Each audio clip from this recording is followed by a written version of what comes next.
Okay. Allez les enfants, me voici. Fidèle au rendez-vous, je suis heureuse de vous retrouver, mais je sais aussi que vous vouliez voir où en est maman parce que elle est sous les feux de la rampe, parce qu'il y a une forte actualité ici autour de sa personne et autour de ses activités au niveau du REDAC. Alors je suis très contente de vous en parler, au cas où vous auriez appris ça par les médias et au cas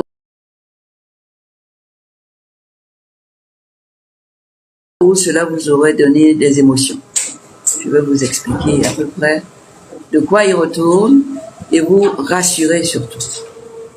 Alors, Maître Alice, les gens veulent savoir si votre maison ne sera pas également scellée. Ah, je ne sais pas, mais au point où on en est, ils sont capables de venir sceller ma maison, ma salle de bain, mes toilettes et tout, hein. Ils sont capables. Ils sont capables parce que ils sont sans foi ni loi. Ici au Cameroun, les personnalités qui ont été nommées par les décrets pensent qu'ils sont la loi et qu'ils sont au-dessus de la loi. Et au lieu de rester les serviteurs du peuple qu'ils sont, ils deviennent les persécuteurs du peuple qu'ils ne sont pas. Donc, d'eux, j'attends tout. J'attends tout, j'attends des voies de fait, j'attends une certaine façon de comprendre le fonctionnement de la République et de la relation entre l'administration et ses administrés. Mais je suis prête pour le combat. D'accord, mais vous connaissez ce qu'on appelle la NIF? La NIF, je crois que c'est l'Agence nationale d'investigation financière. Oui.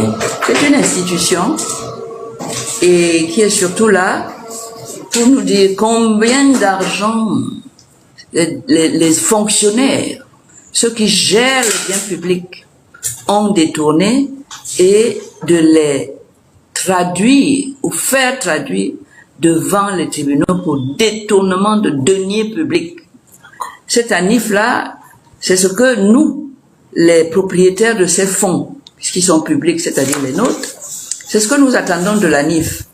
Et l'ANIF nous répond fréquemment qu'ils peuvent faire des investigations pour savoir qui a volé, mais ils n'ont pas le pouvoir de poursuivre les gens.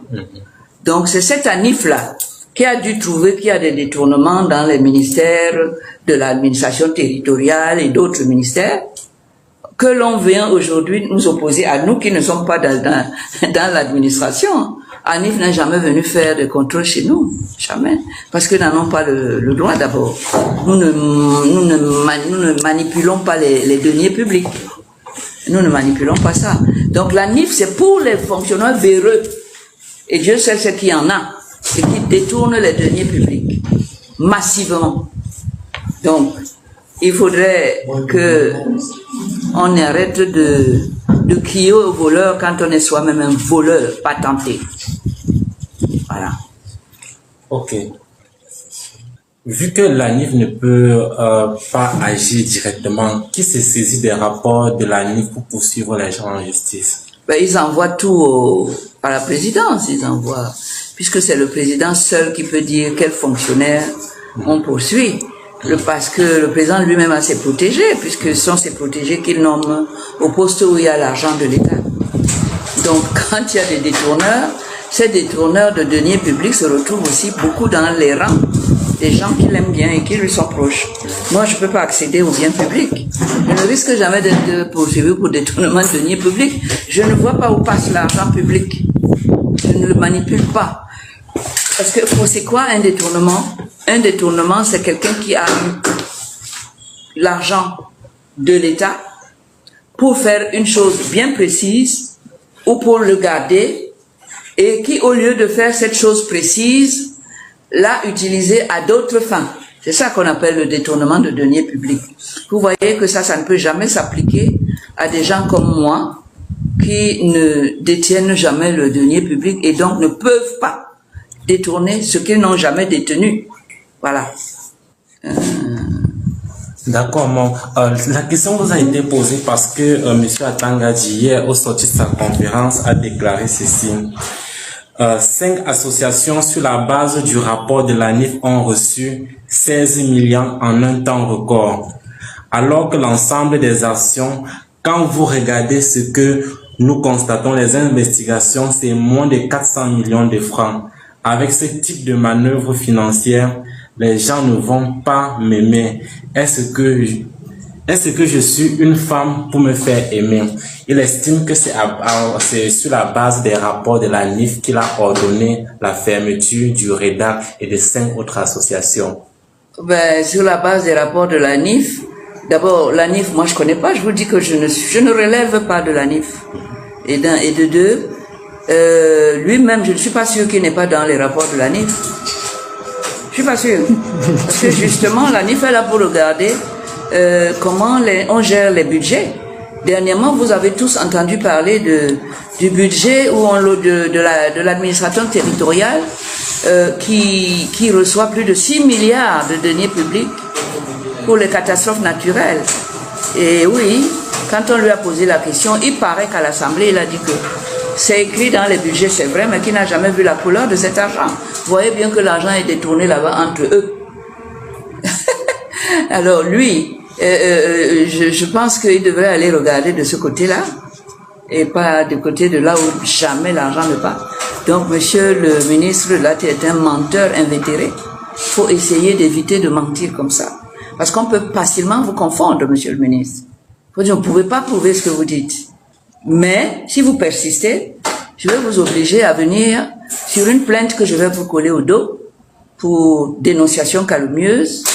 Ce que vous dites là, c'est absolument, ça relève de la dénonciation calomnieuse, c'est-à-dire vous dites des bêtises, vous dites des faussetés, vous collez ça à quelqu'un qui est honnête et donc vous salissez la réputation. Donc je serai obligé, pour que tout le monde soit bien informé, de vous attraire devant le tribunal correctionnel en dénonciation calomnieuse et diffamation pour que vous veniez expliquer là-bas que non, ce que vous avez dit est bien vrai, que vous apportiez toutes les preuves pour que vous ne soyez pas condamné quand je vais vous poursuivre, quand vous serez au tribunal. Ah oui, parce que le délit de dénonciation calomnieuse, c'est quoi? Vous imputez à quelqu'un des faits dont vous n'avez pas pu rapporter la preuve. Ah oui, et c'est le cas. C'est pour ça qu'il veut venir. S'il veut, s'il a les moyens, il apportera les preuves. Comme ça, on ne va pas le condamner, on va dire que c'est moi qui l'ai dénoncé maintenant de manière calomnieuse. Mais il ira là-bas. D'accord. Les gens vont comprendre plus clair. Vous pouvez ou vous allez porter plainte à M. Paul Atanga pour dénonciation calomnieuse. Oui, et je suis sûr qu'il va fuir, il ne se présentera pas. Il ne se présentera pas. Je vais déposer plainte contre lui chez le procureur. Il va certainement intimider le procureur, il ne va pas recevoir, parce qu'il faut demander l'avis de la présidence, mais la plainte sera déposée et elle sera publiée. Et tout le monde verra que je l'ai déposée, parce que j'aurai la décharge. Maintenant, au tribunal de faire son travail, aux enquêteurs de regarder, mais je le fais ça pour qu'ils viennent prouver ces allégations que je qualifie de mensongères devant un tribunal en audience publique. Il sera incapable. Mais, Maître Alice, une plainte similaire a été déposée contre le même individu. Il n'a jamais déféré aux convocations qu'on lui a envoyées. Vous pensez bien que M. Tangandi, qui se croit au-dessus de la loi, qui est même la loi, ne peut pas déférer à une convocation d'un gendarme ou d'un policier ou d'un procureur. Il a les moyens d'intimider tout le monde, de faire peur à tout le monde et de se mettre effectivement au-dessus de la loi en ne déférant pas aux convocations de la justice. Vous voyez bien que là, il se substitue carrément au ministre de la Justice et au département ministériel, oui, lorsqu'il affirme des choses comme celle-là. Parce que ce n'est pas du ressort de Minat, c'est du ressort quand on a détourné de l'argent, on doit aller devant la justice qui a à la tête de son département un ministre d'État et qui sait faire son travail. Voilà. Et Maître, il dit que vous n'êtes pas obligé de l'aimer parce qu'il n'est pas une femme pour être... Mais est-ce que je suis en train de faire une déclaration d'amour à Tangandi? Attention. Monsieur Atangani, je ne suis pas en train de vous faire une déclaration d'amour. Arrêtez de dire des bêtises. Le sujet est trop sérieux. Vos accusations sont trop graves. Je ne veux pas de distraction. On n'est pas obligé de m'aimer. Je ne suis pas une femme. C'est-à-dire que sa femme ne l'aime pas. Il a épousé une femme qui ne l'aime pas. Peut-être pas et qui n'a jamais eu l'occasion de lui dire je t'aime mon mari. Eh ben je le plains alors. Je crois qu'il est un manque d'amour là, effectivement. Je comprends ses errements. Il dit également dans sa note que toutefois ces mesures visent à garantir la sécurité nationale. Est-ce que l'administration territoriale est désormais le ministère chargé de la défense et de la sécurité des Camerounais? Il paraît que monsieur le ministre a aussi comme titre secrétaire national chargé de la sécurité du pays. Je crois que c'est à ce titre qu'il parle. Il paraît qu'il a cette casquette-là.